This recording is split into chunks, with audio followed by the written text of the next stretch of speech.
The Wellness Show, episode 157. To the Wellness Show. This is our first episode on the Be Live TV, and we're getting used to using this new technology. And so everything looks like we're up and running, and I'm very excited to do this show live so that people can listen to it. It will also be available on the Holistic Wellness Center, on the YouTube channel, and also as a podcast. So if you miss this show, it will be able to be listened to again. So without further ado, welcome to the show, Simeon Nartoomid. It's great to have you on the show.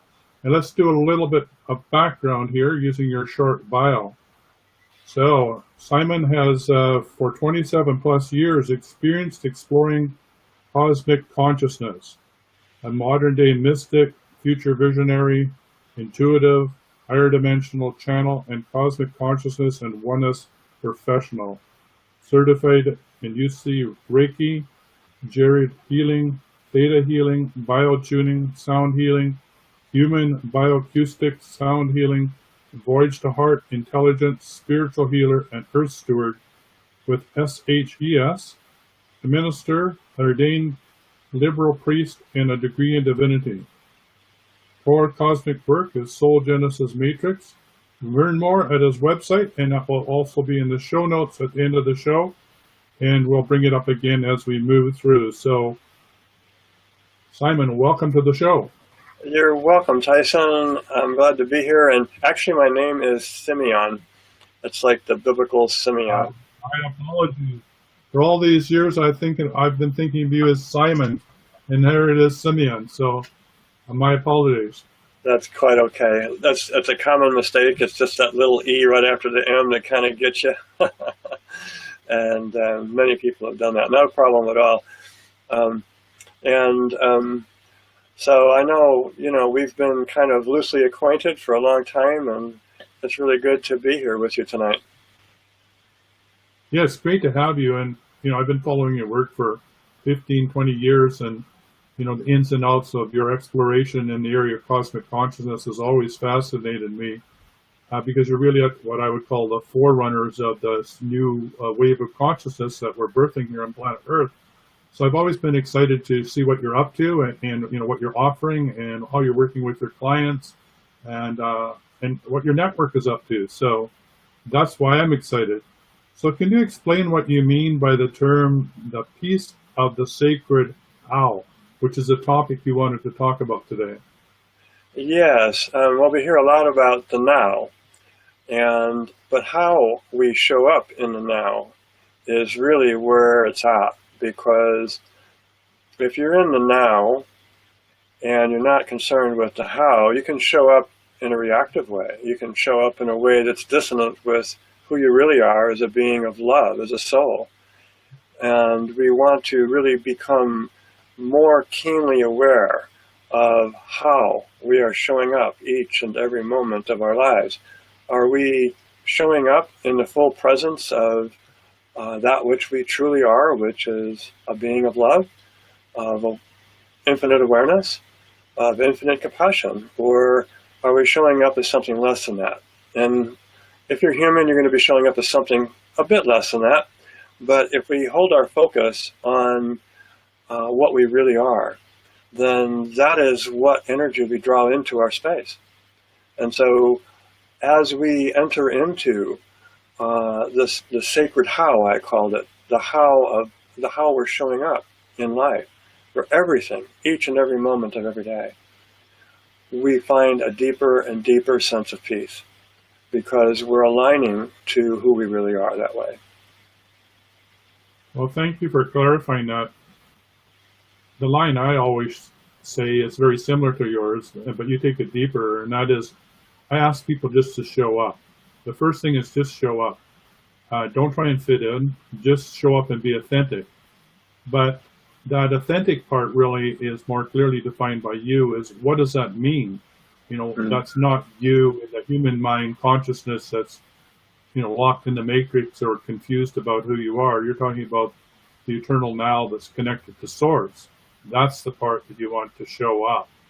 And so the little you can take second place or can relax like the inner child so that the divine part of you can come through.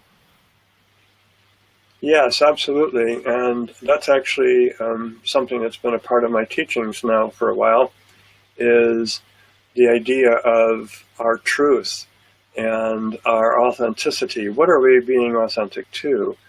And, we may have many lesser truths in any given moment that in some way need to be honored because we are human, and that's okay.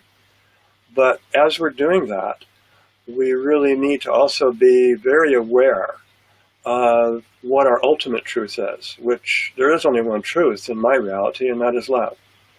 And so if I'm not living up to my highest truth, I just simply acknowledge it to myself. And then I look to understand why.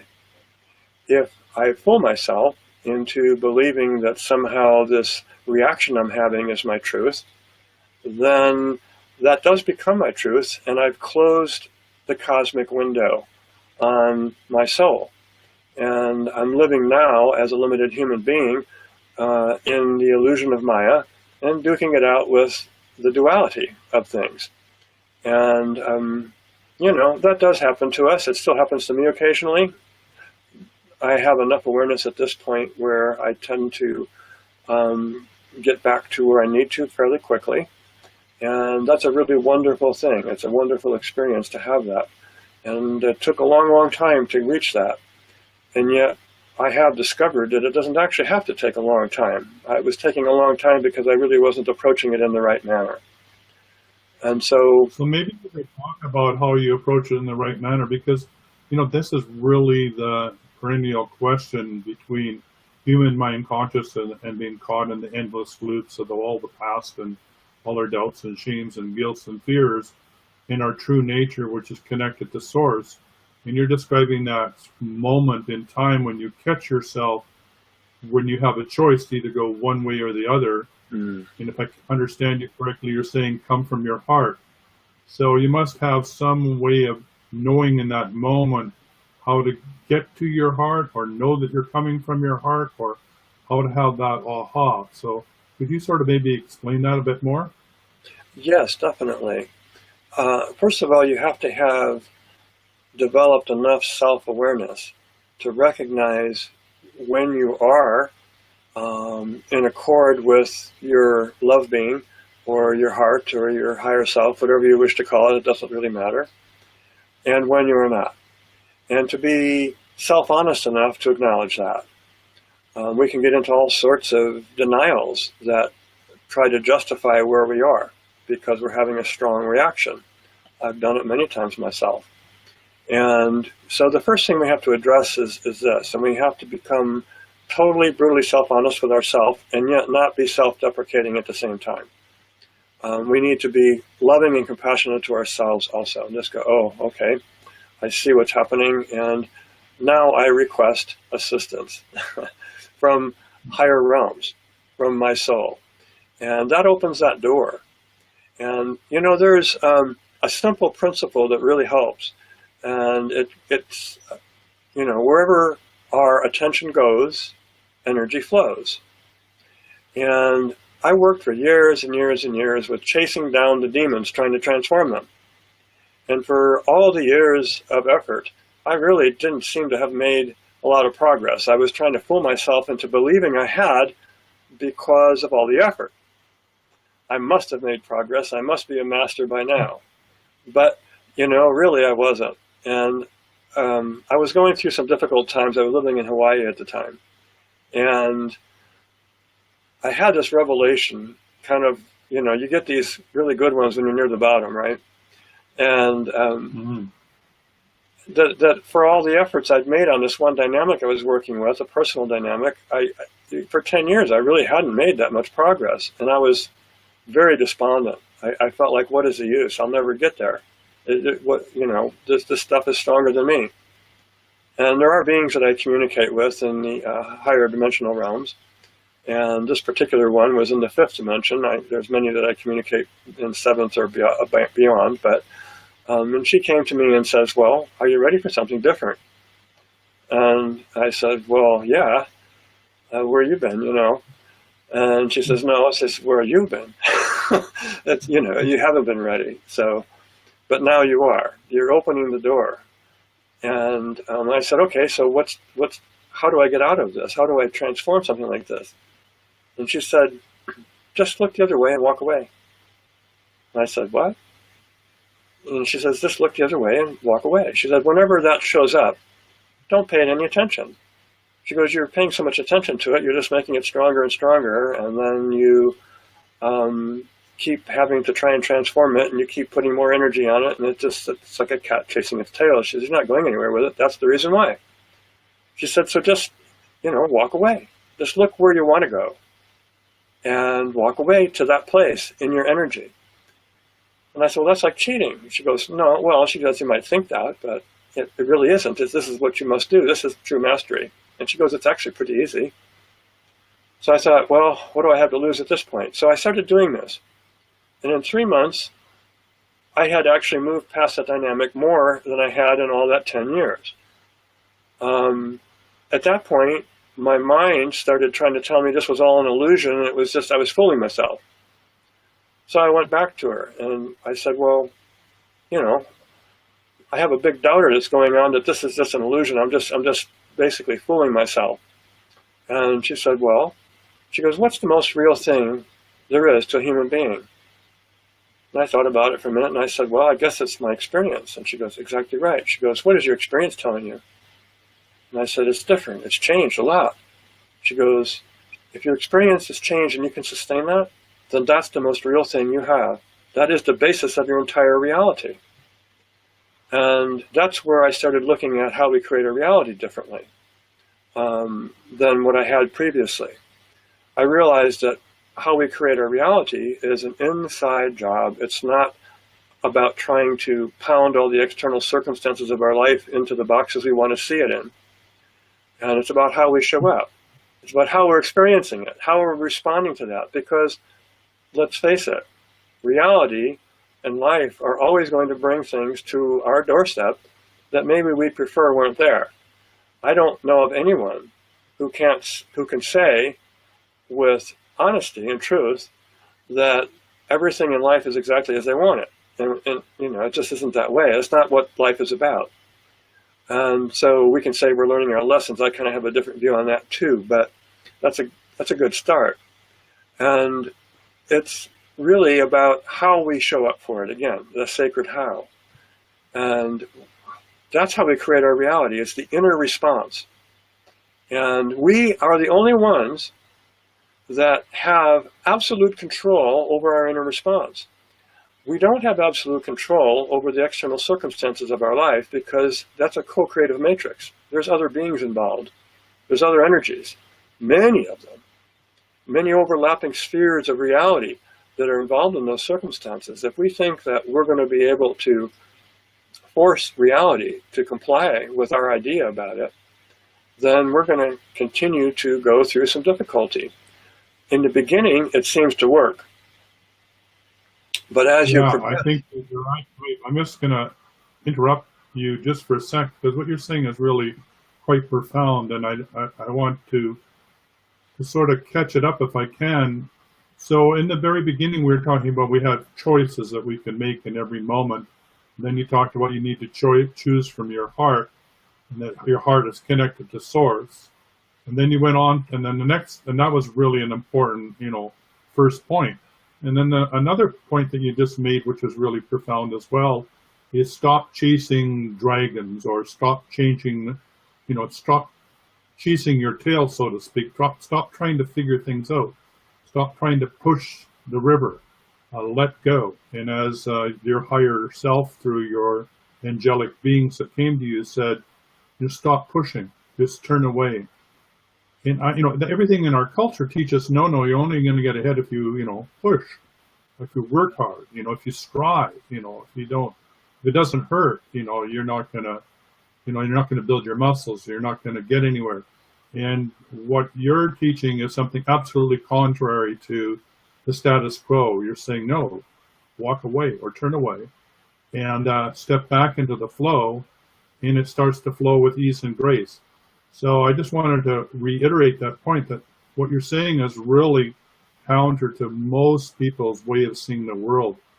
And yeah, as you said, it's really, when you do that, it's quite simple, isn't it? It very much is. And, you know, this journey has taken me a long time to really come to all the realizations. And there's one thing that was really helpful to me in the early going, which is probably, 18 years ago. It actually came from the teachings of the Maharishi, founder of the TM movement. I was not a TM practitioner. I didn't follow his work, but there was people I knew when I lived in Cresttown, Colorado, that did.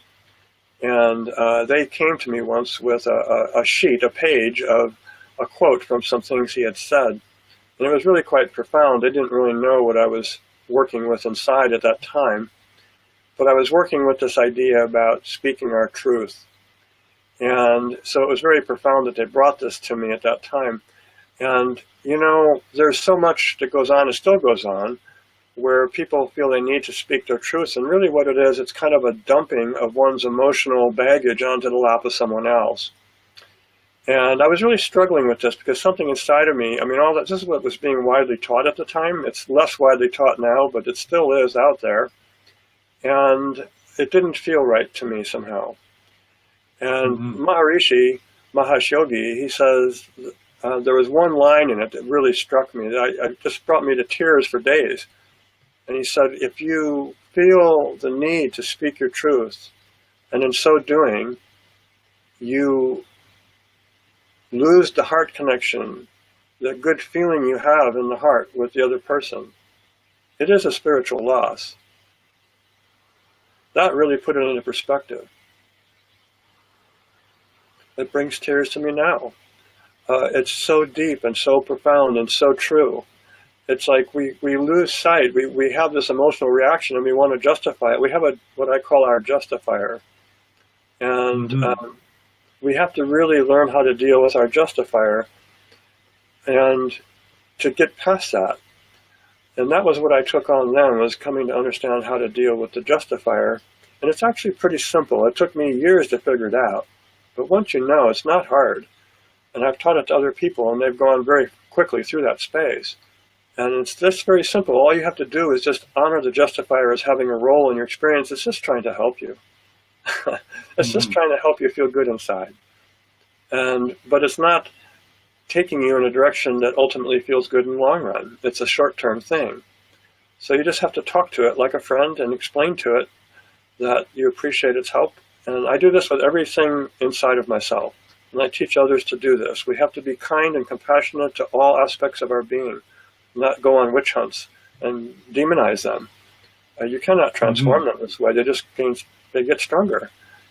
And the minute you start doing this, everything just starts lining up with who you really are. And the power of your soul and your love being starts pouring through your being.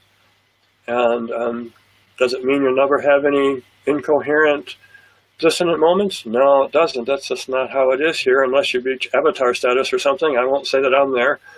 But it can become to a place where you can reach this state quickly enough, if you're really persistent and you know the way to do it, where your quality of life changes enormously.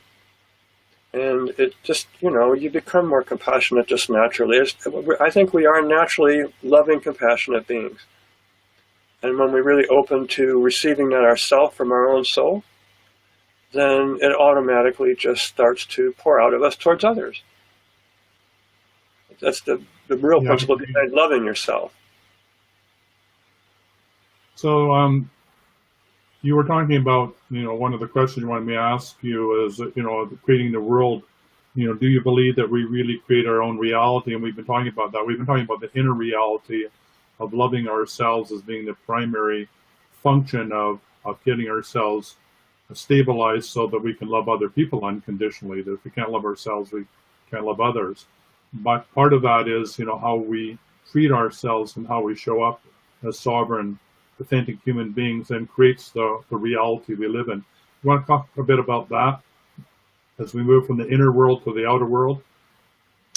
Yes, and really, one of the things I learned fairly early on, when I was in the period of my development where I was going through Reiki certifications and doing hands-on energy healing work with people. It was quite powerful. I had lots of good results with people.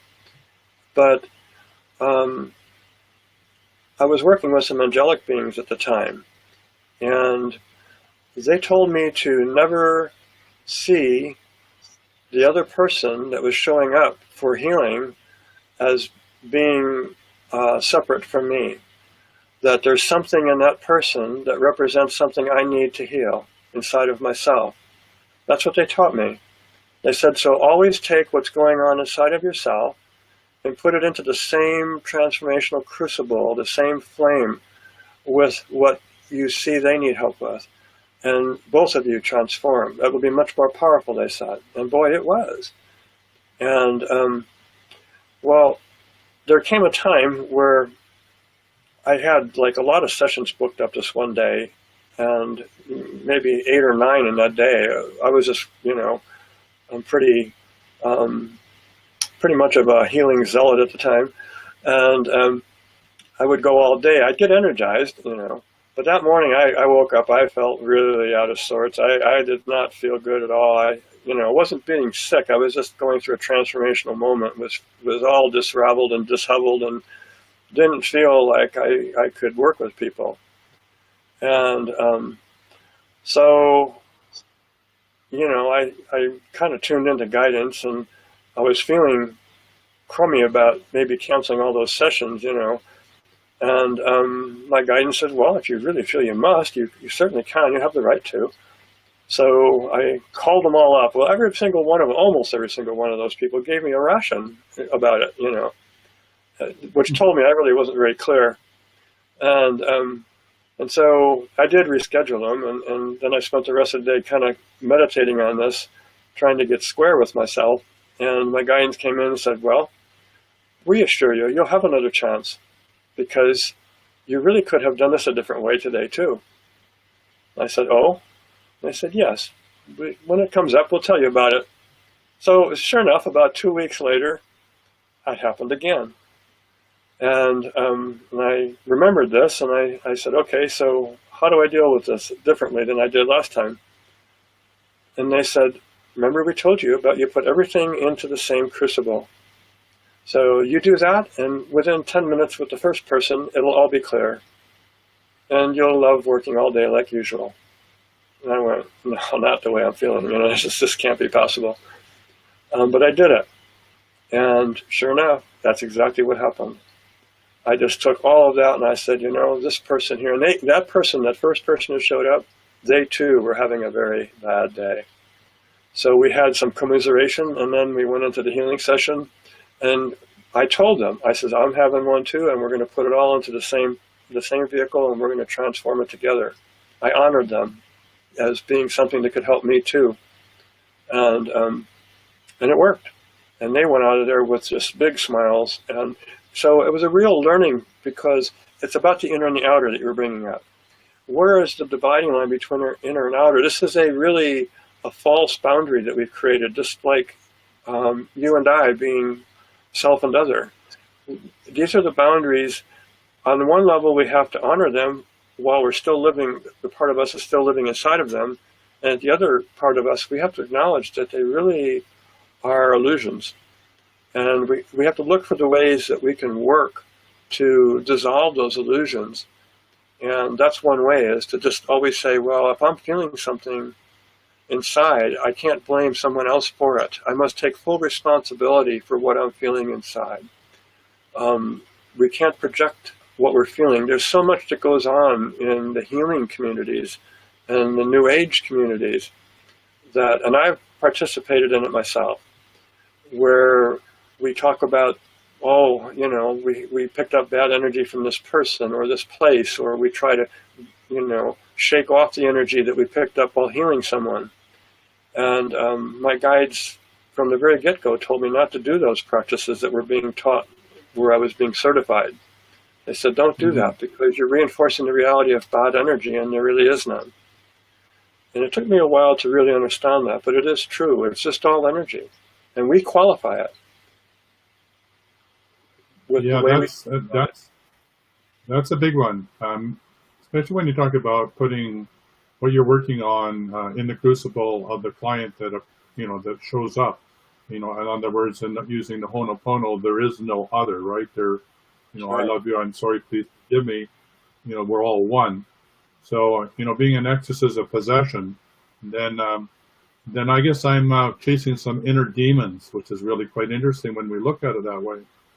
But, in that process of being an exorcist, it's been fascinating in the sense of understanding that these beings that supposedly are showing up, the gifts that they bring, as horrendous as they are for many people in their lives, they really are, while they may appear to be dark and horrendous and horrible, they really are angelic beings in the sense of opening up the soul for the discovery and the releasing of the deeper agonies that people have allowed themselves to descend into.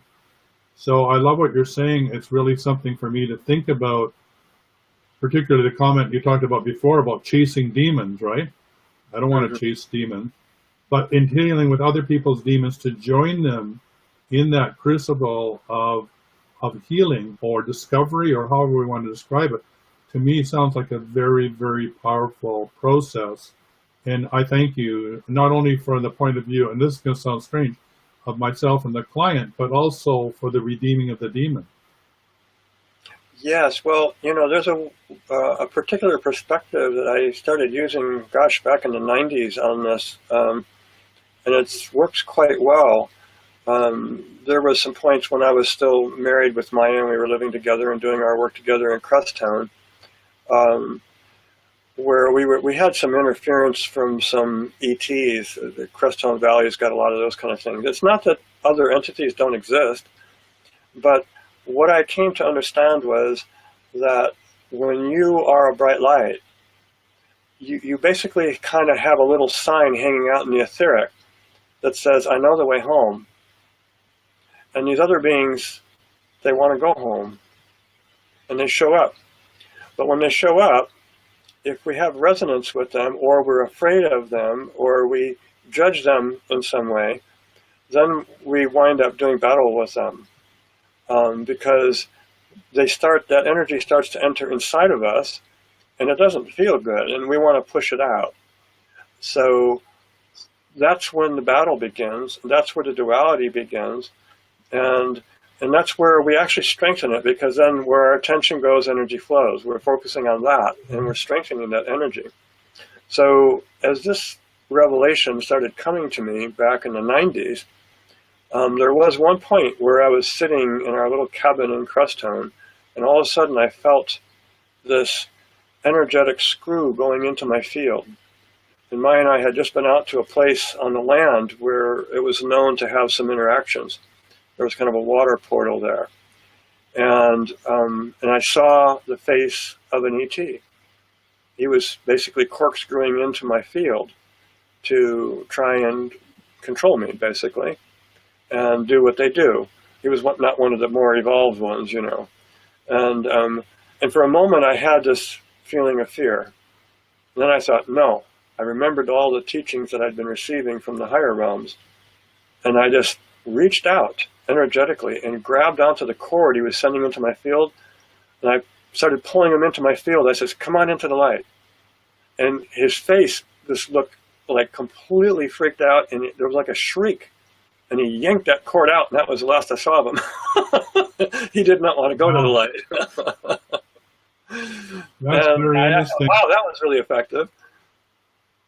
I had something similar, but it had a different result. There was an entity that came back from Costa Rica with a walk-in that I knew that was bothering the group that we meditated together, and it showed up. And I said to the being, do you know that you're causing a lot of problem, that you're really harassing people? And I said, I don't think you really understand that. You're really not helping people go to the light. So I think you're confused. So if you would like to join the journey to do on the return path to the light, then you're welcome to join my energy field. And the being walked in. That was the last I saw that being. So it's a little different than yours, but it has the same way of looking at things, that these are outside forces that are really teaching us something about ourselves, right? And some of them are aware of who they are and what they're doing, and some of them aren't. And when you give them that choice, if you want to be in the light or not in the light, they quickly decide where they want to be.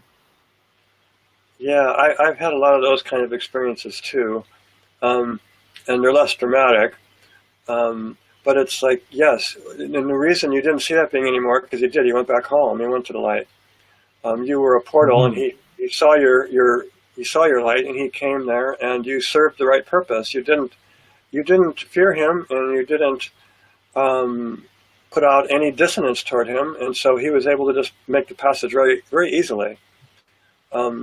I've been trained in ThetaHealing, and there's processes they use for releasing spirits off of land and so forth in that process.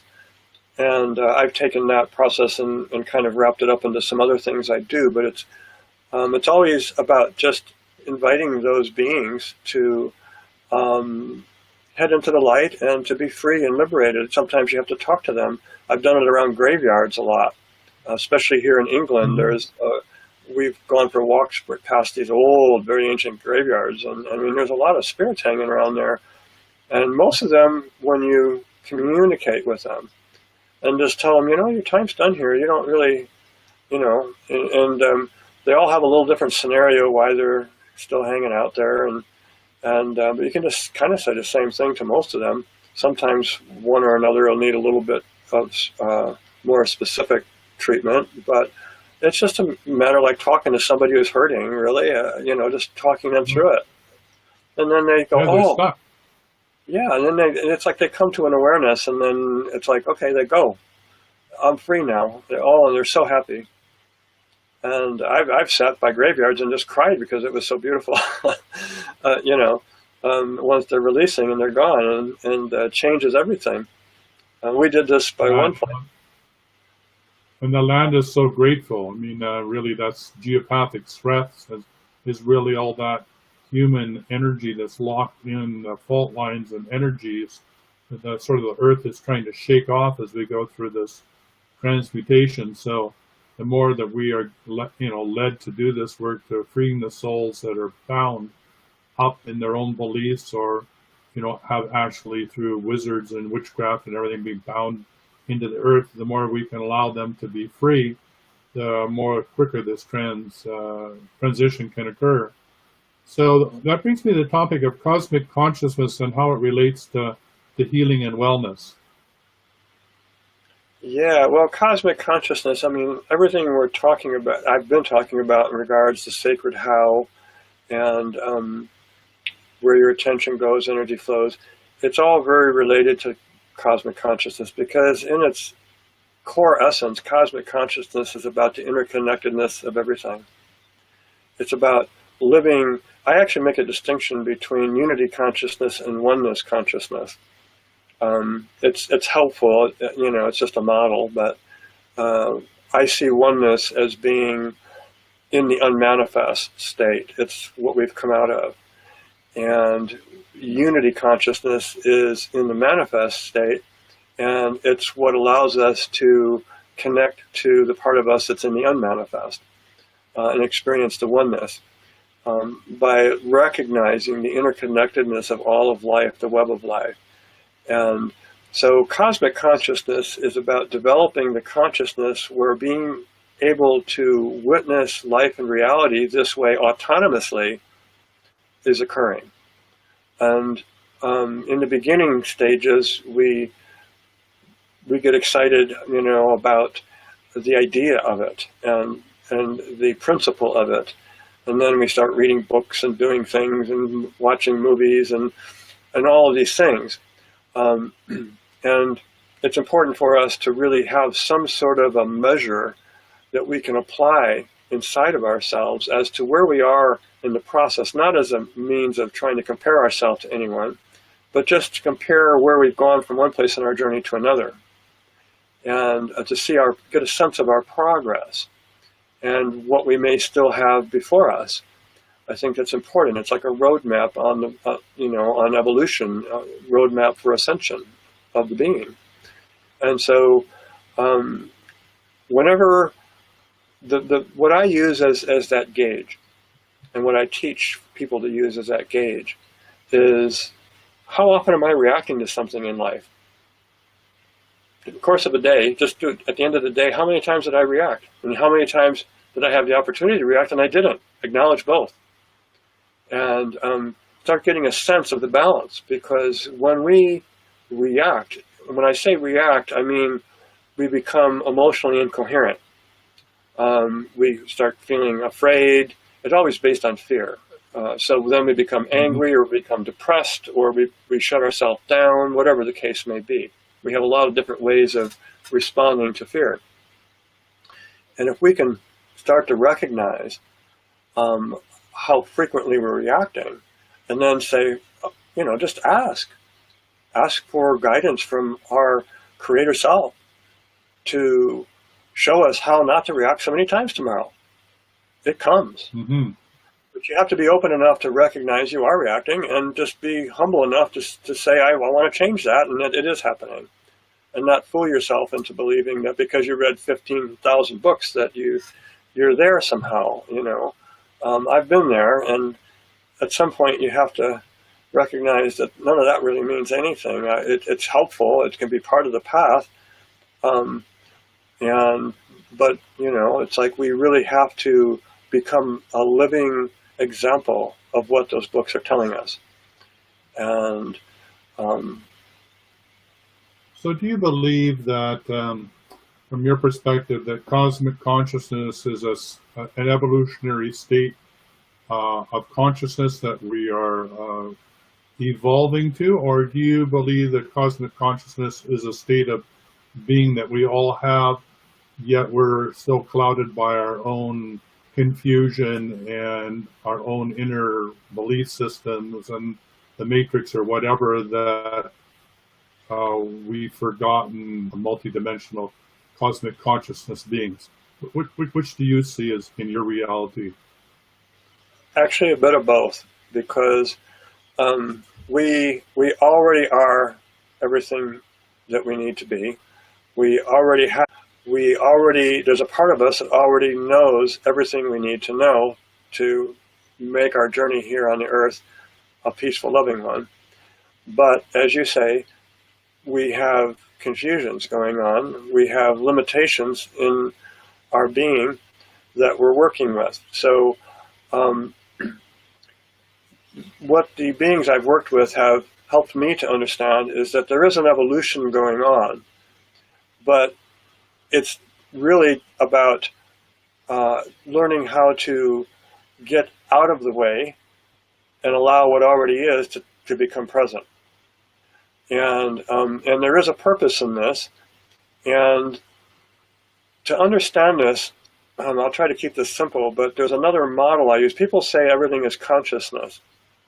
And I once did also, but Steiner, some of his work many years ago, enlightened me to seeing it a different way. And what came to me out of Steiner's books was far beyond what Steiner had written, but I believe Steiner was aware of it. I believe he actually guided me into seeing more. And that is the difference between sentience and consciousness. He talked about the three souls: the sentient soul, the intellectual soul, and the consciousness soul. And everything is sentience.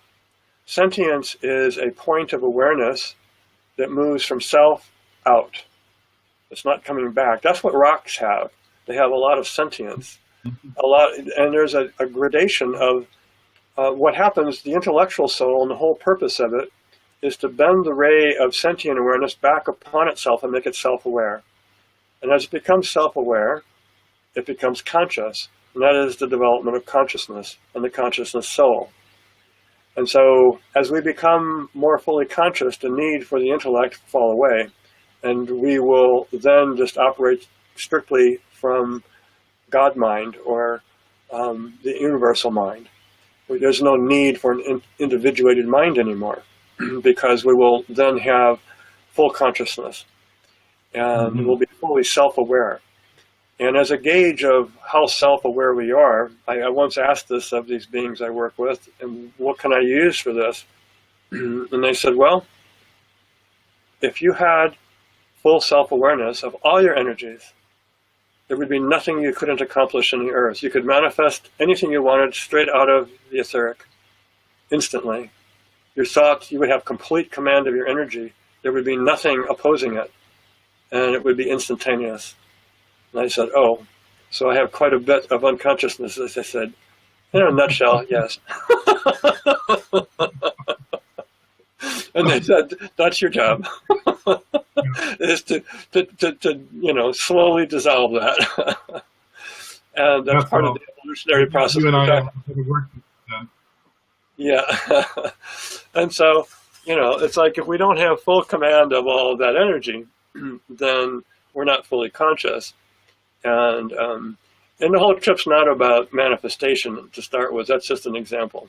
But we can get caught up in spiritualized forms of materialism with that if we're not careful. But it's about really bringing that to bear on being able to experience what we want inside of ourselves.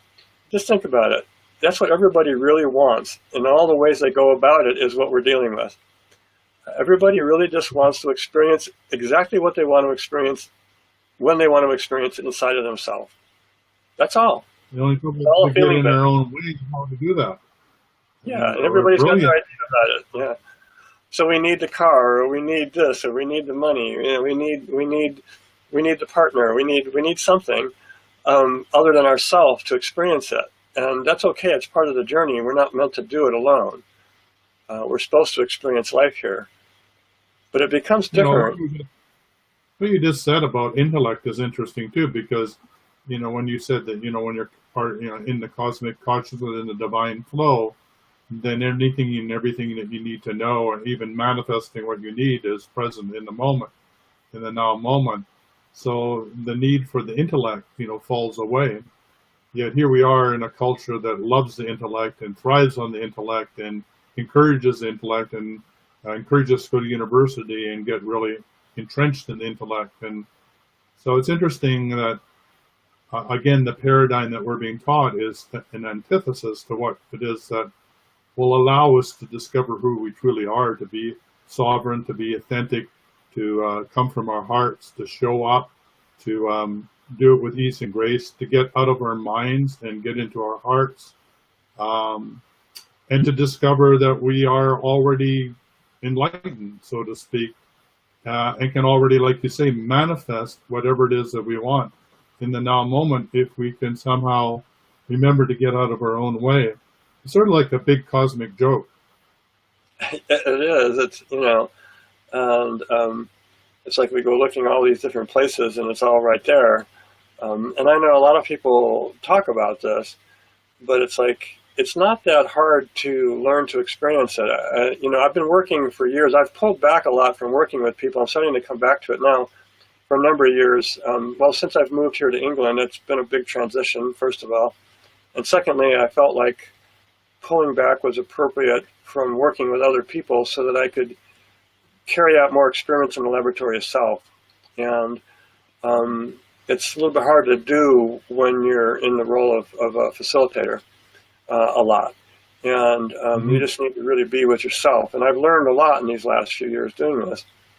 I've been developing something I call core state entrainment technique. And I'm still working on getting books and things together with it. I'm trying to sort out how I can, help people understand how it is. But the idea is just very simple. First, you have to understand, we have a core state, and that core state represents who we are.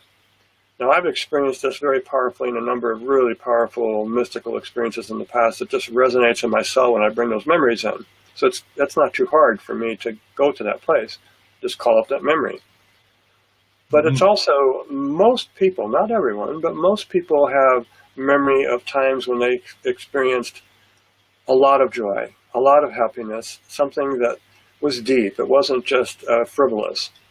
And a moment when somebody said something really profoundly encouraging to them, or, you know, something of this nature. And if we can recognize what those times in our life were, and then have more than one if possible, and then start working to recognize that what we felt inside of ourselves at that moment really was not based on the circumstances like we think it was. We go on a vacation, right? Or a holiday, and we have this peace of, we're at peace, we're not so stressed out, and we relate it to the circumstances rather than some aspect of our being. It's just the circumstances helped us to achieve experiencing that state of our being. But we can have that same experience at any time. We have to open to this idea. And that's what this work is about, is helping people to access that state through memories, and if they haven't had any, to try and induce some, and then to entrain to that, so that every time you become more and more aware of when you're in that state and when you're not, and you make a choice to call up that memory and go back. And I love that. I love that. This is core state entrainment. Like vacation. It's like having a mini vacation in the middle of your day. If you all day long, train, yeah. Yeah, all day long. Wow. Yeah, it's a lot cheaper too. It's a lot cheaper. Yes, absolutely. I love that idea. I had an experience of that this afternoon. My computer wouldn't behave itself, and I live in a beautiful world-class tourist destination, and I'm sitting on the porch, and everybody's out playing in the boats, and I said, wow, they're having a vacation. Why can't I have a vacation right now? So I did. I had a mini vacation. I came in and boom, my computer worked. So I got out of my own way.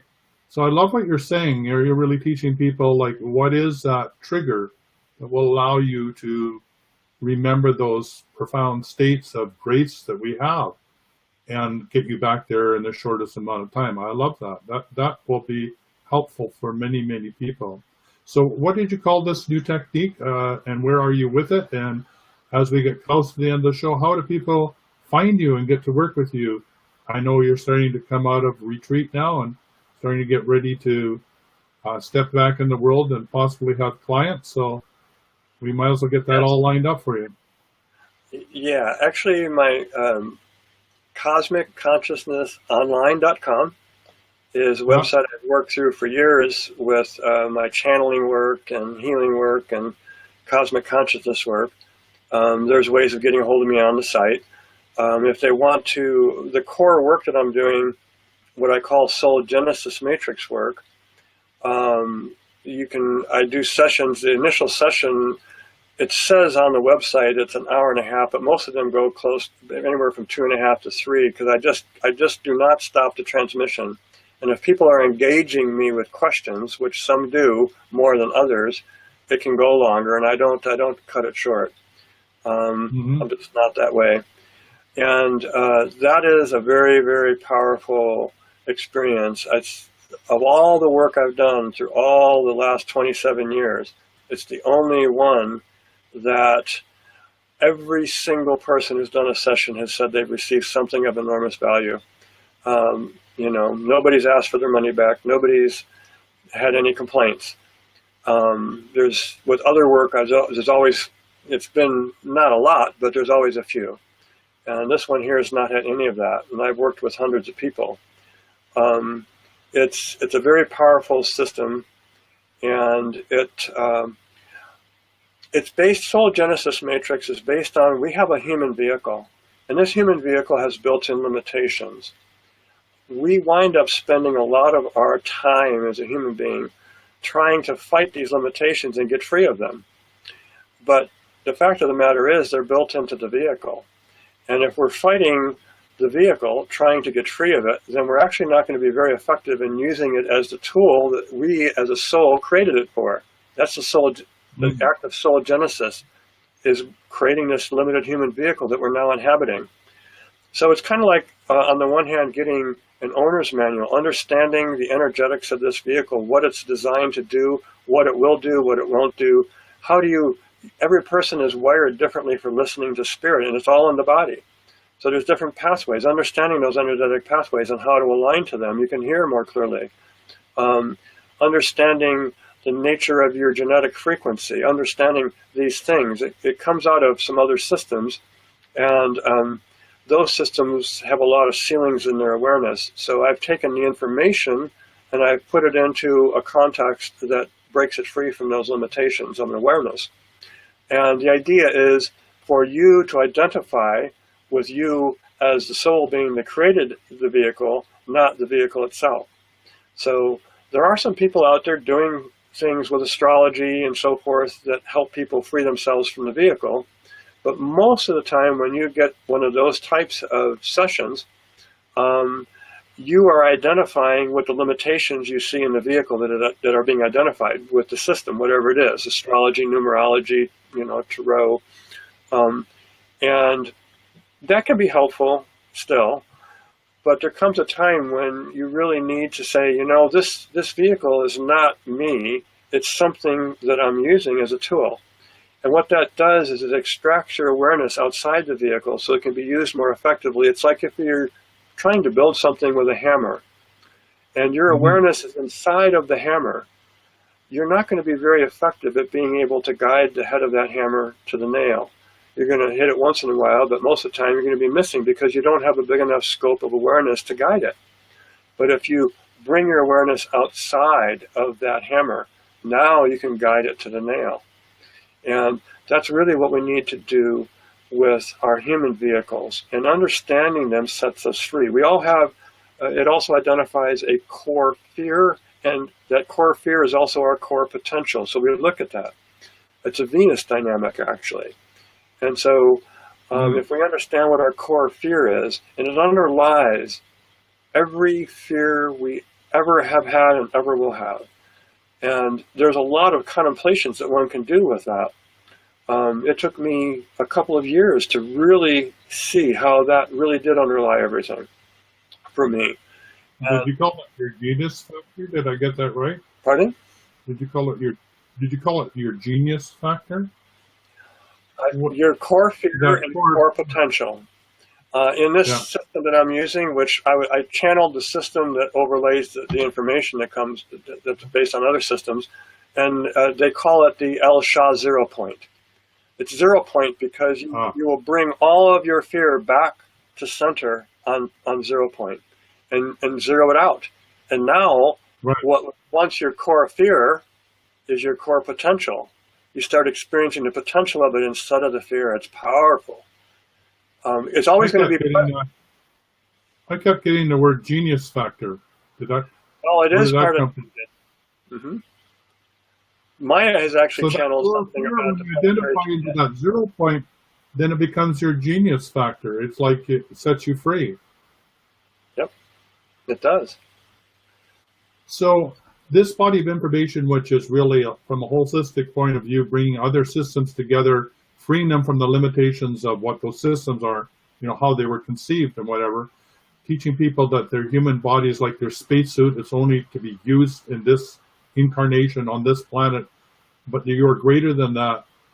And when you are doing this work with the client, is it channeled information? Are you opening yourself up, or are you stepping into their channel and channeling that? I'm just curious about how this gift came, or how this information comes to you to impart it to your client. Well, first, there is actually a technical analysis and there's 2 astrological charts. And those astrological charts, one is the subconscious and one is the conscious. So the subconscious crystal, the Mapremata, the mother crystal, is actually programmed about 3 astrological signs before your time of birth, 88 degrees of arc of the sun. And so, for example, I'm a Sagittarius normally on my sun sign, on my natal chart, which is your conscious chart. And that's your father crystal, and that's programmed at the time of your birth. But my mother crystal is Virgo. Now, in typical astrological systems, I don't have a lot of earth, but I can be a very earthy person. That's not my persona. but I have a lot of, it comes from someplace inside. I could never quite understand it and where this was, because there's not very much in the way of earth signs in my chart. And you know, different astrologers tried to explain it to me in different ways, and everybody had some insights that were helpful, but it really never satisfied me until I came across this particular system. And further, these two astrological charts, they are mapped to the I Ching, and the I Ching is mapped to your body in 9 energy centers. So everything is back to the body. And all of the centers that are related to your ability to communicate with your soul or your spirit are all the ones down in the body. They're not the ones up higher in the head. So that's telling us something. You know, those are all, we have to be listening to our body, or we're not going to hear spirit, period. And how it is for each person is very different. Like, for example, my wife, she's what's called in the now, creative now impulse. And that's based on the sacral center. It's like, boom, now, what's going on now? She has to listen to the impulse. She can be very impulsive. That's correct for her.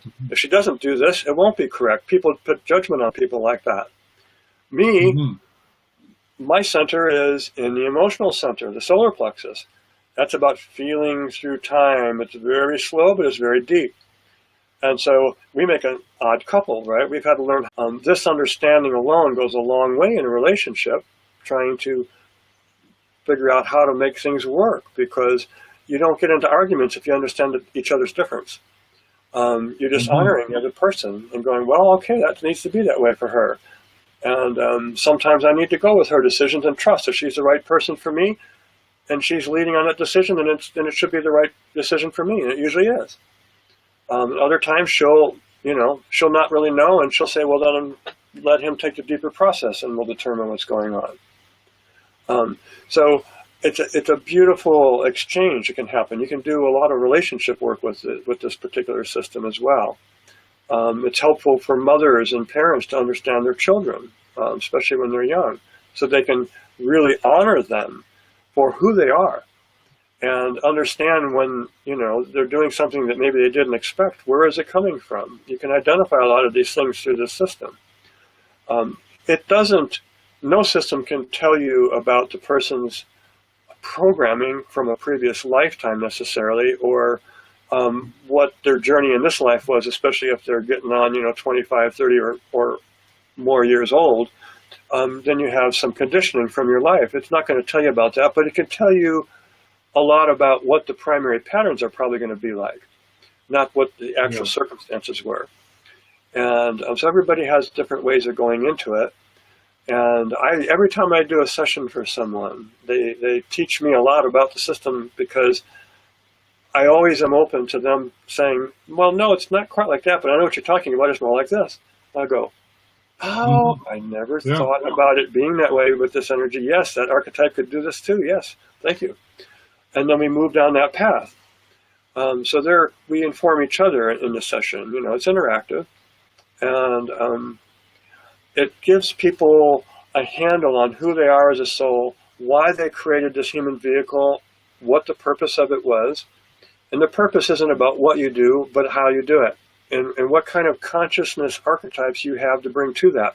What are the things that, if you understand what they are in your experience and why they're there, what the strongest ones are, they're actually the ones you can employ to achieve your ascension or your transformation the most easily. And so those are the ones we focus on using. And I love that. It's, you have a lot of tools there. So that's the soul genesis matrix work. And it's very related to cosmic consciousness, because it's putting you in touch with the soul, which is in oneness. It's interconnected to everything. The soul has really what I call the soul, the eternal soul. It really has no concern at all about what you do. That's your choice. The whole world's your playground. Whatever skills you have and whatever's the most fun, choose it. Follow your bliss, like Joseph Campbell said. Because that will put you in tune with your soul, and your soul is worried about how you do things, and it wants you to do them from a place of love and compassion, basically. And no matter what you're doing, that's the whole journey, isn't it? And yeah, I have a Buddhist friend that says something quite similar. He says, you can't get it wrong. You can make it more difficult for yourself, but you can't get it wrong. Yeah, exactly. Yeah, we do. I still make it too difficult for myself, I have to admit. But, it's like I do too. having the awareness. So how do people get hold of you to have this experience with you? Pardon? How do people get hold of you to have this experience with you? They can contact me through the website. Simeon at cosmicconsciousnessonline.com is an email address that I use in conjunction with the website. Simeon is S-I-M-E-O-N. It's like Simon, but it has an E after the M. But you can also contact me through the website. The email address is given there. You can order a session off the website. There's a little menu on the left on the website that is about the sessions, and it's the Soul Genesis Matrix session. They can go there. They can access a lot of videos and blog articles and other articles with channeling material there, and get insights from many different perspectives of work I've done over the years, all for free, most of it. There are a few programs that are for sale up there. If people want to communicate with me by email, I'm pretty available that way. I don't mind answering a question or two for somebody here and there. They can get on my email list. I really haven't been doing too much with the email list. A couple of emails a year really is all I've been doing for the last few years. But I'm going to be doing a bit more here going forward from here. But if you're on the email list, you can join from the website. You get a free ebook by joining that website email list. And it's called Heart Breathing for Ascension, which is a core process that I use and teach people. It came out of my certification work with the Institute of Heart Math. It's a takeoff of one of the processes they use, and it's quite effective. There's a lot of science behind it, which I talk about in the ebook. But I put it into a bit more of an esoteric way of dealing with it. So Heart Math would probably not say that it's exactly their technique, but I am a certified provider with them. So yeah, I do like heart. It's very powerful. Stay in your heart. So Simon, it's been a pleasure having you on the show. We've just scratched the surface. The hour went screaming past, but I'm sure we have much more to talk about and go deeper even yet. So thank you. It was great to connect with you, have you on the show. So obviously we're going to have you back. So I'd be glad. Until then, yes. Bye for now. Okay, take care, Tyhson. Goodbye, everybody. For quality online wellness products, courses, and services, visit our sponsors, thewellnessstore.ca and the Extraordinary Healing Arts Academy located at thewellnessacademy.ca. To stay in touch, visit us at thewellnessshow.ca. And until next time, be healthy, wealthy, and wise.